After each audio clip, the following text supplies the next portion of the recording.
Jumpa lagi dengan saya, Willy The Rooms, di The Sinners Channel.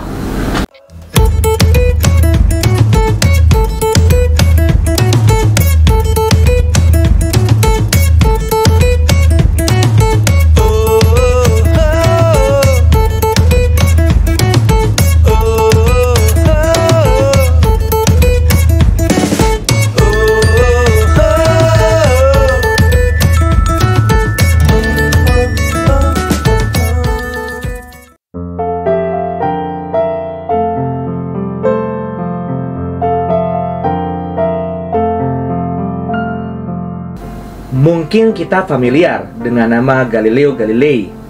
Beliau merupakan seorang saintis dalam bidang astronomi pada abad yang ke-17. Galileo merupakan orang yang berkontribusi besar dalam evolusi astronomi. Hasil karyanya membuat dirinya dijuluki The Father of Modern Science. Sungguh sebuah jasa yang besar. Namun kisah hidup Galileo acap kali diceritakan seiring dengan konfliknya dengan gereja Roma Katolik kala itu. Konflik ini juga yang sering kali digunakan sebagai tanda kutip senjata untuk memisahkan hubungan antara sains modern dan teologi. Bukan hanya itu, persekusi yang diterima oleh Galileo dari gereja Roma Katolik turut mendukung pandangan bahwa sains bukanlah bidang expertise bagi gereja. Jika dipandang dalam konteks yang lebih umum, kita dapat merefleksikan sains sebagai sisi kehidupan sekuler yang seakan-akan terpisah dari kehidupan teologia. Dan bukankah itu yang tengah populer di zaman kita? Zaman postmodern di mana terdapat pengkotakan antara hal-hal sekuler yang dinilai empiris pragmatis dengan hal-hal teologis yang dinilai bersifat ilahi dan mistis. Persepsi masyarakat mengenai hal sekuler seringkali dikaitkan dengan sesuatu yang lebih nyata dan dapat dinalar. Sebaliknya, hal teologis yang tidak kasat mata membuat kita malas melibatkan logika. Pada kesempatan kali ini, saya ingin bercerita mengenai kisah hidup Galileo Galilei secara holistik sehingga kita sebagai orang Kristen dapat meneladaninya dalam kehidupan kita sehari-hari.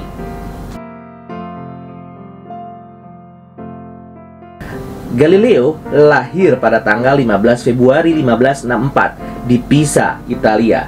Kala Galileo lahir bertepatan dengan zaman kebangkitan ilmu pengetahuan atau yang biasa dikenal sebagai Renaissance. Pada zaman ini terdapat kebangkitan bagi banyak ilmu, khususnya bidang seni, sains, dan filsafat. Galileo memiliki minat yang tinggi terhadap ilmu astronomi, matematika, dan fisika. Galileo banyak mempublikasikan tulisan ilmiah mengenai sains. Selain itu, ia turut berkontribusi mengembangkan teleskop yang dibuat oleh Hans Lippershey pada tahun 1608. Kegigihannya mendalami astronomi membuatnya melakukan banyak pengamatan terhadap pergerakan benda-benda langit. Sepanjang tahun 1610, menggunakan teleskop yang ia telah kembangkan, Galileo mengamati pergerakan benda-benda langit.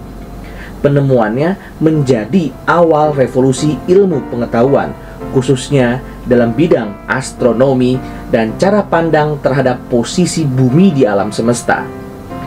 Berikut ini adalah beberapa penemuannya yang mendukung revolusi sains pada zaman itu. Ada satelit Jupiter.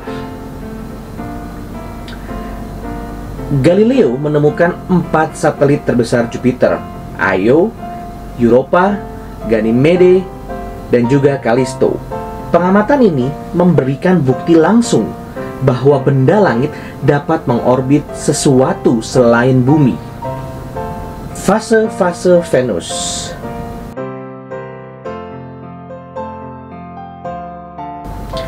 Galileo mengamati bahwa Venus menunjukkan fase-fase yang mirip dengan bulan, mulai dari sabit hingga purnama.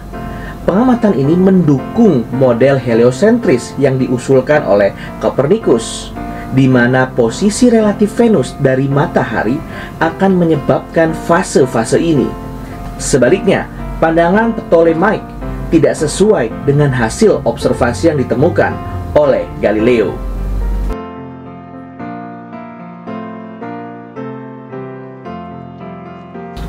Pengamatan Galileo terhadap bulan mengungkapkan bahwa permukaannya tidak halus dan sempurna seperti yang sebelumnya diyakini. Dia mengamati gunung, lembah, dan kawah di permukaan bulan yang menentang gagasan Aristotle tentang kesempurnaan benda langit.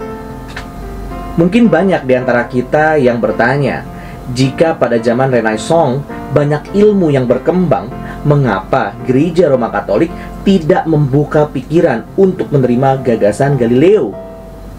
Untuk menjawab hal ini, kita terlebih dahulu perlu mengetahui benang merah antara zaman Renaissance dan dampaknya bagi gereja. Faktanya, gereja kala itu turut mendapat dampak dari kemajuan berbagai cabang ilmu pada zaman Renaissance. Paling nyata dapat dilihat dari munculnya berbagai lukisan dari para seniman legendaris, The Last Supper karya Leonardo da Vinci dan Creation of Adam oleh Michelangelo. Dampak ini juga terjadi pada bidang filsafat.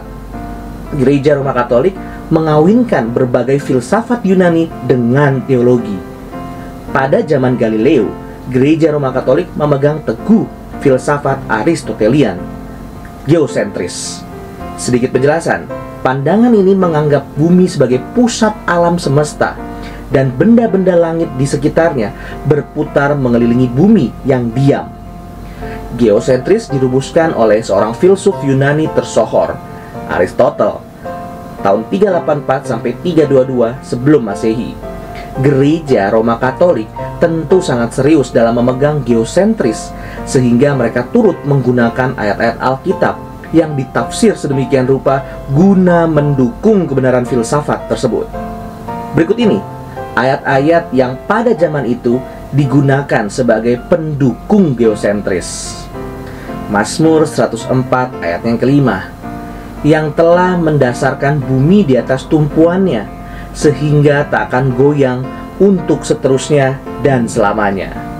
Ayat ini diartikan untuk menunjukkan bahwa bumi tidak bergerak dan tidak terguncang, yang sejalan dengan model geosentris. Pengkhotbah 1 ayat yang kelima, matahari terbit, matahari terbenam, lalu terburu-buru menuju tempat ia terbit kembali. Ayat ini diambil untuk menggambarkan gerakan tampak matahari di langit yang memperkuat persepsi bumi yang diam. Yosua 10 ayat 12 sampai 13. Lalu Yosua berbicara kepada Tuhan pada hari Tuhan menyerahkan orang Amori itu kepada orang Israel. Ia berkata di hadapan orang Israel, matahari berhentilah di atas Gibeon, dan engkau bulan di atas lembah Ayalon. Maka berhentilah matahari dan bulan pun tidak bergerak, sampai bangsa itu membalaskan dendamnya kepada musuhnya. Bukankah hal itu telah tertulis dalam kitab orang jujur? Matahari tidak bergerak di tengah langit, dan lambat-lambat terbenam kira-kira sehari penuh. Ayat ini dianggap menunjukkan berhentinya gerakan matahari yang bisa dilihat sebagai dukungan terhadap pandangan geosentris. Selanjutnya, geosentris yang begitu dipegang teguh dianggap sama dengan kebenaran teologis yang bersifat prinsip dalam iman Kristen kala itu. Sehingga ketika seseorang tidak setuju terhadap geosentris, maka orang itu dapat dipandang sedang menista iman Kristen. Inilah yang menimbulkan konflik antara Galileo dan Gereja Roma Katolik. Galileo yang kala itu mendukung teori Kopernikus yang menyatakan matahari sebagai pusat alam semesta, atau disebut dengan heliosentris, diperhadapkan dengan paham gereja yang memegang geosentris. Hal ini tentunya menimbulkan masalah bagi diri Galileo. Namun demikian, sikap gereja tidak secara anarkis menolak dan melakukan persekusi langsung kepada Galileo. Orang seringkali menganggap Gereja Roma Katolik langsung melakukan persekusi terhadap Galileo. Hal tersebut tidaklah benar. Faktanya, gereja kala itu sudah memiliki mekanisme untuk menguji suatu faham. Hal ini yang dimanfaatkan oleh Galileo. Ia berusaha mengirimkan surat secara langsung kepada Paus Paul yang kelima, dan gagasannya kemudian diterima dan ditelaah oleh pihak gereja. Walaupun pada akhirnya gagasan tersebut tetap dinyatakan bidat. Zaman Renaissance tidak membuat ilmu teologi di Gereja Roma Katolik dapat diakses dan dipelajari oleh kalangan masyarakat biasa. Meskipun di zaman itu terdapat reformasi yang dilakukan oleh Martin Luther tahun 1517 di Jerman. Kondisi Italia tempat Galileo tinggal berada di bawah otoritas Gereja Roma Katolik, sehingga teologi masih dianggap sebagai ilmu yang terlalu suci untuk dipelajari oleh orang biasa. Hanya uskup, para biarawan, dan biarawati yang berhak mempelajari Alkitab. Monopoli Alkitab oleh pihak Gereja Roma Katolik menimbulkan permasalahan dalam menafsirkan firman Tuhan. Selanjutnya, melalui cerita sejarah, kita tahu otoritas mutlak pembelajaran Alkitab oleh gereja membuat masyarakat zaman itu tidak mengetahui ajaran sesat. Bagi masyarakat kala itu, mereka akan menganggap sesat sesuatu yang dilabeli sesat oleh gereja tanpa tahu alasannya. Sejarah telah membuktikan bahwa orang-orang yang dianggap suci zaman itu tidak kebal dari kerentanan pembacaan Alkitab secara salah. Kesalahan yang sesungguhnya masih lazim terjadi di zaman kita, yaitu pembacaan Alkitab secara eisegesis. Eisegesis merupakan sikap membaca yang memasukkan ide, pikiran, atau pesan yang berasal dari luar Alkitab ke dalam penafsiran ayat Alkitab tersebut. Pada kasus Galileo, Gereja Roma Katolik begitu mempertahankan geosentris hingga menyejajarkan filsafat tersebut dengan kebenaran firman Tuhan. Padahal, filsafat merupakan buah pemikiran manusia yang sifatnya tidak mutlak. Kebenaran filsafat tidak dapat disejajarkan dengan kebenaran firman Tuhan. Tentu, bukan firman Tuhan yang diwajibkan mendukung sebuah filsafat, tetapi filsafat yang seharusnya dibangun berdasarkan hasil pembacaan Alkitab yang benar.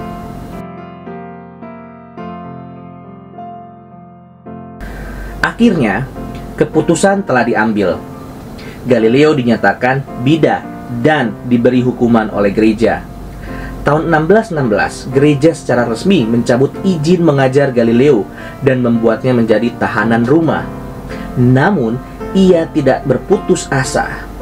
Tampaknya ia tahu bahwa keberaniannya memegang pandangan yang berbeda dari Gereja Roma Katolik akan membuatnya beresiko terkena hukuman. Oleh sebab itu, 4 tahun sebelum Galileo dijatuhi hukuman, ia seperti telah mempersiapkan berbagai dokumentasi atas teori dan temuannya. Ia telah melakukan publikasi berjudul Discourse on Bodies in Waters tahun 1612. Publikasi yang menjelaskan kesalahan pandangan geosentris. Tahun 1613, ia kembali menulis surat bagi seorang muridnya untuk menjelaskan bahwa pandangan heliosentris tidak berkontradiksi dengan Alkitab. Dalam suratnya, Galileo menjelaskan bagaimana penulis Alkitab menulis dengan perspektif dunia pada konteks zaman purba. Sedangkan di masa Galileo hidup, pandangan sains telah berkembang sehingga membukakan perspektif yang lebih akurat terhadap pergerakan alam semesta. Galileo menjalani hukumannya karena ia merupakan seorang Katolik yang taat. Selama 7 tahun ia menjadi tahanan rumah dan berhenti mengajar. Hingga pada tahun 1623, Paus Urban yang ke-8 kembali mengizinkan dan mendukung Galileo untuk kembali melanjutkan pekerjaannya dalam bidang astronomi. Galileo kembali melakukan publikasi Dialogue Concerning the Two Chief World System 1632 dan To New Science 1638 yang menceritakan kisah hidupnya dalam mengembangkan studi gerak dan kekuatan material sampai akhir hayatnya di tahun 1642. Gereja masih memegang pandangan geosentris secara penuh. Perubahan pandangan baru terjadi pada tahun 1758 hingga 1835. Gereja akhirnya menyatakan bahwa Galileo bukan seorang bidah 116 tahun setelah kematiannya. Kisah hidup Galileo menjadi teladan bagi kita sebagai orang Kristen untuk bekerja bagi Tuhan. Melalui surat yang Galileo berikan kepada seorang muridnya, kita tahu bahwa Galileo tidak hanya mempelajari sains, tetapi juga Alkitab. Ia mengerti Alkitab memiliki konteks tertentu dan perlu dipahami sesuai dengan konteksnya. Ia tetap giat mengembangkan segala hal yang telah Tuhan anugerahkan dalam hidupnya, meskipun dituduh sebagai bidat dan dijatuhi hukuman oleh pihak gereja.